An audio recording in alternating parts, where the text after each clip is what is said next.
Assalamualaikum warahmatullahi wabarakatuh.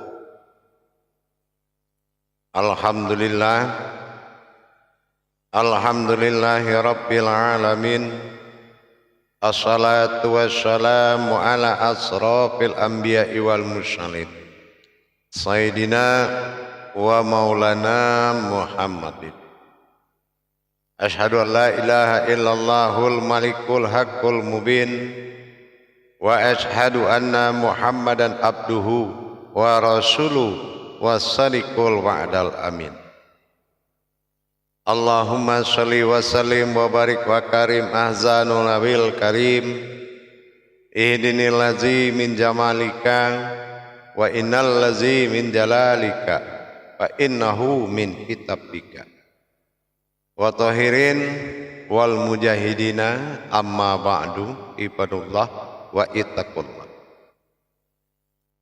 Bersyukur kita kepada Allah dengan mengucapkan alhamdulillahirabbil alamin atas segala limpahan karunia rahmah dan hidayahnya, serta dengan izinnya juga kita dapat menjalankan amanahnya, beramal dan beribadah zahir batin dunia dan akhirat.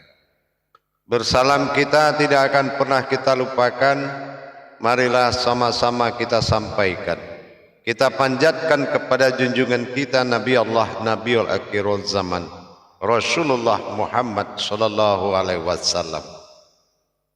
Atasnya kalimahnya kita kalamkan bersama-sama dengan membacakan Allahumma sholli ala sayyidina Muhammad wa ala alihi sayyidina Muhammad. Alhamdulillah bertemu lagi dengan saya Guru Mursyid Syekh Nur Muhammad Buya Irwan Maulana Al-Khalidi, Pasaman, Sumatera Barat. Tentunya dalam rangka meningkatkan iman dan takwa kita, marilah sama-sama kita belajar menuntut ilmu, berbagi makna dan paham, sehingga kita dapat meningkatkan ketakwaan kita lebih jauh, karena semulia-mulianya beriman adalah bertakwa yang sesungguhnya. Insyaallah dalam makom Majelis Dzikir Ma'rifatullah Indonesia, naungan Yayasan Islam Hidayatul Mubarakah, terutama dalam makom syiar YouTube Buya Pasaman Timur, yang insya Allah akan selalu berbagi wawasan dan ilmu pengetahuan dalam rangka mendapatkan kebaikan, mendapatkan kebenaran, meliputi segala di atas yang benar, insya Allah. Alhamdulillah para hadirin dan jamaah sekalian dimanapun berada, pada waktu dan kesempatan ini saya akan berbagi tentang sebuah makom, yaitu tajalli Allah. Kenapa kita melirik kepada makom tajalli Allah?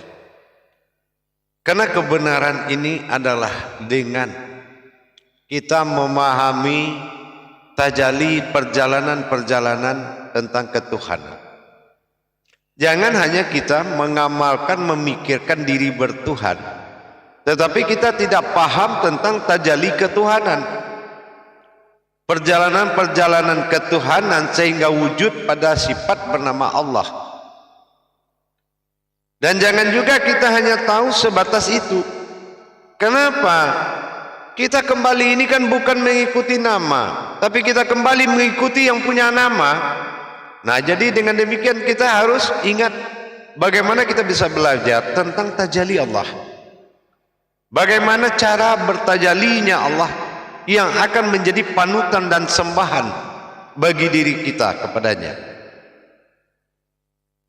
La ilaha illallah memang perwujudan sifat kepada ketuhanan, tapi bisa terjadi la ma'buda bihaqqin, yaitu salah dalam menyembah. Ini perlu kita bertadabur kembali kepada diri, melihat keberadaan tajalli Allah. Nah, apa yang dikatakan tajalli Allah? Tajalli Allah itu kita memahami perjalanan tingkat ketuhanan kita kepada Allah. Derajat-derajat nilai ibadah itu adalah mengingat kembali kepada tingkat ketinggian pengetahuan kita terhadap Dia, terhadap sang Khalik kita, Allah dalam asmanya. Jangan-jangan kita berhenti di asma ini. Ini yang kita khawatir. Jangan berhenti di asma. Ya, ibarat kita sebagai orang tua, sayang mana ke nama daripada ke anak kita. Pasti kita lebih suka kepada anak kita. Kalau nama bisa kita ganti, tapi anak tidak bisa diganti. Ya sama, kita bertuhan kepada Allah. Allah, apabila penyebutan Allah ini tidak bersaksi mata batin, maka ini sudah tergelincir kepada penyembahan tulisan. Ini yang perlu kita pahami tajalli Allah. Kalau sudah ada yang mengatakan asyhadu, aku bersaksi, berarti yang disaksikan adalah wujud Allah yang dipersembahkan menjadi sembahan bagi diri. Nuraninya Allah memiliki sembahan bernama Izzatullah, tetapi zat yang tidak dikekalkan. Kenapa? Ada Tuhan di balik asma Allah, maka pencapaian Tuhan dengan asmanya. Nah, ini juga kita ingat, mencapai asma bertemulah husna. Inilah diri. Kalau tajalinya bertemu diri, bertemulah Tuhan. Dari diri ini akan terjadi pencarian kepada Tuhan. Man arafa nafsahu wa qad araha rabbahu. Barang siapa mengenal diriku, niscaya akan mengenal ketuhananku. Berarti inilah diri yang berawal dari Tuhan. Asal diri adalah Tuhan, ilah ba'dal tunggal wahid mula awal jadi. Ini kembali kepada Tuhan.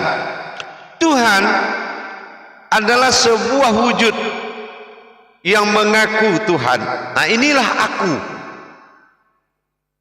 Aku adalah pencarian kepada sifat ketunggalannya. Kalau dalam makom tasawuf dikatakan pada ta'yunnya, ta'yun atau ta'yinnya, ini masa sendiri dia. Nah, ta'yun awal masa bersekutunya dengan dirinya, dan ta'yun sani adalah masa dia melihat dan wujudnya sendiri dan menyatakan wujudnya adalah Tuhan sekalian alam. Ini adalah perjalanan. Awaludin ma'rifatullah. Ya, awal diri adalah mengenal Allah. Nah, inilah asma. Awal agama adalah mengenal Allah. Dapatlah asmanya. Nah, asmaul husna. Nah, nama harus mengenal diri. Nah, diri ini illah badal tunggal awal mula jadi. Inilah asal usul diri. Awalul wajibin alal insani wa maififatul illahi bi izdiqoni. Pertama-tama yang wajib bagi diri itu adalah mengenal Tuhannya dengan seyakin-yakinnya. Nah, jadi berarti kita harus mengenal Tuhan dari diri. Nah, ini tajali inilah yang harus benar-benar dipahami demi kebenaran penyembahan. Mempersembahkan sifat dari penyembahan, menyembah sifat dari wujud yang ada. Wujud yang ada disembah bagi wujud yang diadakan. Ini harus terjadi jelas. Jangan tajali sirullah dan tajali Allahnya. Kalau tajali Allah, kita harus ingat, awal agama mengenal nama, awal nama mengenal diri, awal diri mengenal Tuhan, awal Tuhan mengenal aku. Inilah yang berkehendak kepada dirinya kalau dia ingin menjadi Tuhan. Dengan itu dia tiupkanlah ruhnya, ruhani yang menjadi ruhani, menjadi sebuah wujud sembahan di dalam zatnya sendiri. Wa tafarakub bil zatin wa tafarakub bis sifat. Jangan tafakur kepada zat, tapi tafakur kepada sifat. Karena zat adalah asma, nama, wujud. Jadi kita harus tafakur kepada sifat. Sifat mana? Itulah ruhani, ruh yang ditiupkan kepada zat. Nah, ini ruhi, ruhi. Dengan demikian, ketuhanan tadi ini memiliki suatu permintaan. Aku ingin menjadi Tuhan. Aku ingin. Akhirnya dengan kehendaknya dia jadikan keakuan ruhnya pada Tuhan, pada zat. Ini yang dinamakan aku Tuhan. Aku itu berbeda dengan Tuhan. Ya, aku, Allah berbeda. Jadi kalau kita sudah mencapai keakuannya, itu kita merasakan dan menikmati ibadah ini karena semuanya adalah gerakan zat yang disembah oleh nur dan dengan penobatan sifat-sifat yang wujud kepada zat. Jadi dikatakan tajalli Allah ini adalah pencarian yang hakiki. Pencarian yang hakiki di mana kita berhenti kepada keakuannya tadi. Aku adalah aku. Nah, intinya aku ini adalah aku yang dia persembahkan kepada zatnya, sehingga menjadi sembahan daripada semua nurnya tadi, seperti yang pernah kita kaji. Tetapi dalam pelaksanaan apapun, mintalah kepadaku, sembahlah aku. Bukan zat yang disuruh sembah, tetapi akunya. Ma'buduni. Siapa ni? Itulah keakuan. Inani. Akulah anallah. Yang dikatakan Allah. Inani anallah. Jadi memohonlah kepadaku, mintalah kepadaku, pasti akan kuberi. Dengan pencapaian iman yang kurang, tiba-tiba kita bermohon kepada zat. Nah, zat memiliki sifat ketuhanan tetapi bukan Tuhan. Zat memiliki sifat ketuhanan dari keakuannya, tetapi dia bukan Tuhan. Kenapa? Wala tafaraku fil izzatin wa tafaraku fil sifat. Jangan tafakur kepada zat, tapi tafakur pada sifat. Jadi tidak mungkin Allah berkodratkan zat sementara zat luput dalam batin, batin luput dalam sir, sir luput dalam wujud. Luput. Inilah untuk menceritakan sewujud Tuhan tidak semudah apa yang dibentukkan dalam bentuk penyembahan. Inilah kiblatullah. Kiblat kita adalah Allah. Ya, kiblat diri adalah Allah. Allah adalah zat menjadi kiblat. Tetapi di dalam kiblat pasti ada baitullah, batinnya Allah. Siapa batinnya Allah? Itulah aku. Nah, inilah pencapaian tadi. Pencapaian kepada keakuannya adalah pencapaian ketuhanan. Bersifat Allah pada zatnya, ini yang dinamakan dengan keakuan pada zat. Tapi keakuan pada dirinya, yang dikatakan aku adalah aku itu, pencapaiannya pada masa ta'yun. Tingkat ini dicapai oleh kebanyakan para sufi. Jadi dengan kita mengerti bagaimana kita bertajalli, bagaimana kita mengetahui tingkat tajalli Allah ini, sehingga kenyamanan dan kebenaran semakin dekat dengan kita. Apabila kebenarannya sudah tinggi, kenyamanannya juga sudah tinggi. Jadi kita memahami tajalli Allah adalah zat. Tajalli Allah tadi adalah bersifat aku pada zatku. Nah, inilah aku. Aku adalah sifat ketuhanan bagi Allah. Jadi kalau sifat wujud bagi Allah adalah diri, sifat diri bagi Allah adalah aku, Allah Tuhan, dan sifat Tuhan bagi diri adalah keakuannya. Jadi keakuannya inilah yang menentukan yang segala yang terijabah atau tidak dalam permohonan ketuhanan. Jadi yang bertuhan dalam ketuhanan berbeda dalam keakuannya. Jadi kalau kita sudah bisa membatasi demikian, bahwa nyatalah zat Allah itu adalah batin yang terlihat, inilah zahiru. Jadi benar sekali, kalaulah maujudun ilallah itu benar sekali, zat tunggal yang berikan sebuah hibah ruh bagi Allah dan ditiupkan ruh bagi Allah menjadi rohani. Inilah zat yang terlihat, rohani. Jadi kalau kita sudah sampai ke tingkat itu, maka kita tinggal lagi mengingat yang bersifat pada sifat itu sendiri. Nah, inilah keakuannya. Kena kembali lagi kepada keakuan. Inani, kembali kepada keakuannya. Nah, jadi dengan kita tahu tingkatan tauhid daripada perjalanan tajalli Allah ini, kita harus bisa membeda-bedakan. Ya, harus bisa memberikan penempatan pandangan di dalam berlaku dalam ketuhanan. Ya, menempatkan pandangan kita pada tepat pada sasaran daripada perjalanan sebuah ketuhanan, sewujud ketuhanan.